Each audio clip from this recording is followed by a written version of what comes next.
Hey guys, this is Steve. I'm here doing my first tutorial on Anycubic 3D printers. You see I got my little setup here. I got my mini mono over here. I got back I think in 2021, and I just got the big old Anycubic M7 Max just a few weeks ago, probably about a month and a half ago. And what happened was, after doing one of the many failed prints, I had my set on the little tilters, tilting brackets to let all the resin drain off. Well, I was letting it draining after I, pulled off all the bad pieces, and I shut the lid, went upstairs, did my thing, completely forgot about it. And I hit the print, came downstairs and heard this god-awful noise, and I opened up my printer, and there it was, the build plate jamming itself into the bottom of the LCD screen, of course destroying it. So we are going to replace the LCD screen on the M7 Max, and because I haven't seen any tutorials on it, on how to do it. There's Anycubic wiki page says how to do it, but there's no real actual tutorial. Well, the first thing you notice when you get the M7 Max, it's a beast. Thing's freaking huge, and it's really heavy. When I got the box, I actually couldn't believe that the printer took up that much of the box, and it was so heavy I actually couldn't believe that it was actually a 3D printer that was that heavy. Yes, it's incredibly heavy. You'll get one of these boxes, see right there, and this guy here, your leveling paper. Inside the box you'll get a bunch of these Allen wrenches, which you'll definitely need to take off your build plate and remove any screws if you got to get into your printer. So right now this is the bottom of the printer. Definitely need to find a nice size workspace to actually tilt this over, or if you're agile enough, you can just leave it standing up and get under it and unscrew it. So I've never done this before. This is my first time changing on LCD screens, so whatever surprises are in there, whatever surprises are in there. So this is actually supposed to just take off the screen, the front panel, which there it is. It's let me lift it up here. You can see inside there, that's the screen. We can just carefully let it sit there. And as per Anycubic, this is the actual ribbon for the LCD screen. So it's it's almost like a plug and play, just one cable, which is really good. All right, that looks like about it from that part. I know we're probably going to have to pull off some tape or something, but yeah, this stuff right here, this little yellow tape. Okay, let's get this set up, and we'll tear off that broken LCD screen. Okay, the first thing you got to do to get in there is pull off all the protective tape and masking that's on there. The adhesive, let me go closer. The adhesive is still on there. It's some really strong stuff. All right, so now LCD screen is completely uncovered. It's this guy right here, and you really can't get under there. You're gonna need some help. All right, so what we're gonna do, you really don't have to. It's your judgment call. But they say there's 4 little openings, 2 here and 2 here. You can slide some adhesive remover under there, like Goo Gone. You can get little bottles like these at your local model shop, most likely on Amazon. Just put some Goo Gone in there and just go right into these 1 little holes, just a little bit in there to loosen up the adhesive, because that adhesive is really strong. And by the way, I'll put a link on where you can actually get the LCD screen over on Amazon. Alright, so what I'm going to do is Actually, you probably want to go to Michael's or any craft store, see if you can get some decent sized suction cups like this. I'd say get two, because one is not going to do it because the adhesive under here is really strong. But I'll just use one because I've already pulled this up, so there's no adhesive under there except, you know, what tape I used as risers. So just carefully pull. I don't have to worry because this thing's already destroyed, so if I break the LCD screen again, it's not going to matter. Okay.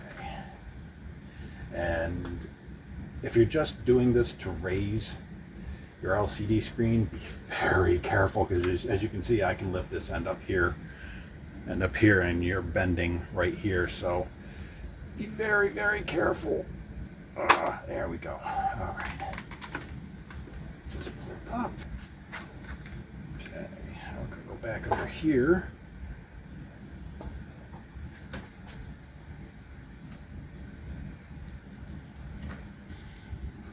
Okay, so let's see here what we're going to do. Yeah, we're just going to take this off here.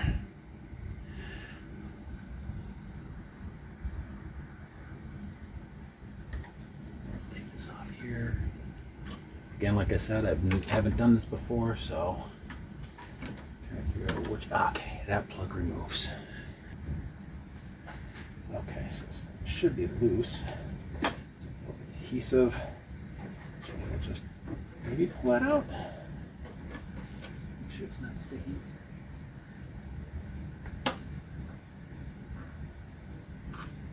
Yeah, there's tape under there. So okay, there we go. Yeah, it looks like double stick under there that was holding in. So if it gets stuck, don't worry about it. It's just double stick foam tape holding that. And pardon me, I'm just trying to get it removed. All right.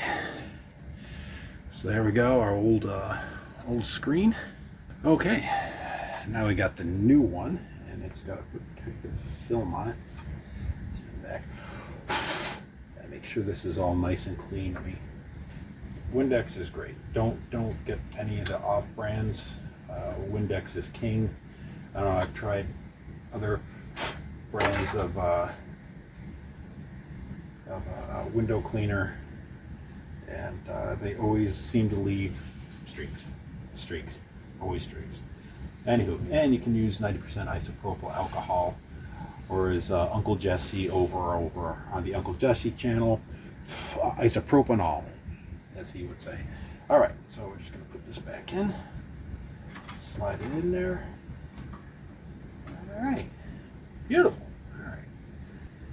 All right, so they actually gave you, were nice enough to give you in the LCD screen kit that I got, gave you actually another data cable.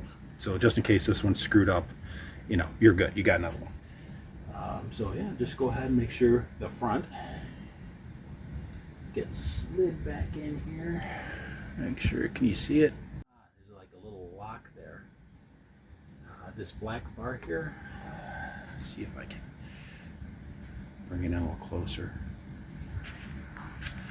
I'm sorry, I know this isn't a really good shot, but if you take a look at here, you'll see a little black bar.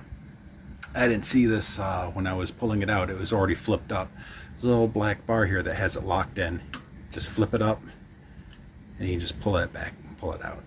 And you just stick it back in there, pull that little black bar down, and it locks data cable in. All right, there we go. All right, so, okay, now at this point we can actually just put the front screen back on. I'll tell you what, this was actually a lot easier than doing my mini mono over here, one with the yellow screen. Okay, so you don't need to see this part, so I'm just going to do this off film. So I'll be right back. Just getting electrical tape. People use, I've heard use packaging tape because it's thin, but the problem is around the edge here you can get light bleed, which then on your build plate you'll get an edge of like crusty resin that gets hit by the UV coming out of the edge there. So this stuff will block light, and you want to get the cheapest electrical tape you can get, for the reason being the cheaper it is, the thinner it'll be, and you want it to be thin. The heavy duty stuff, or the good electrical tape, is thicker, and you don't want that. So definitely make sure you get the 3/4 inch. I don't know if they come in larger or smaller. I only see 3/4 inch, but just in case.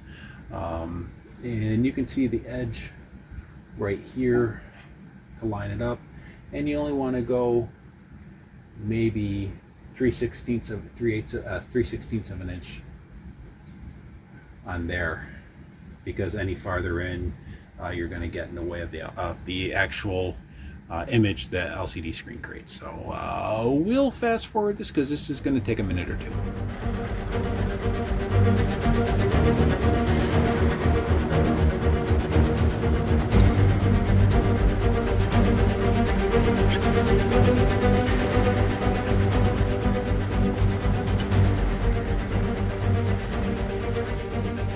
Now you can actually do the exact same thing right here with the electrical tape, except you're probably going to need 2 layers to cover the distance instead of the actual adhesive stuff that you're supposed to use.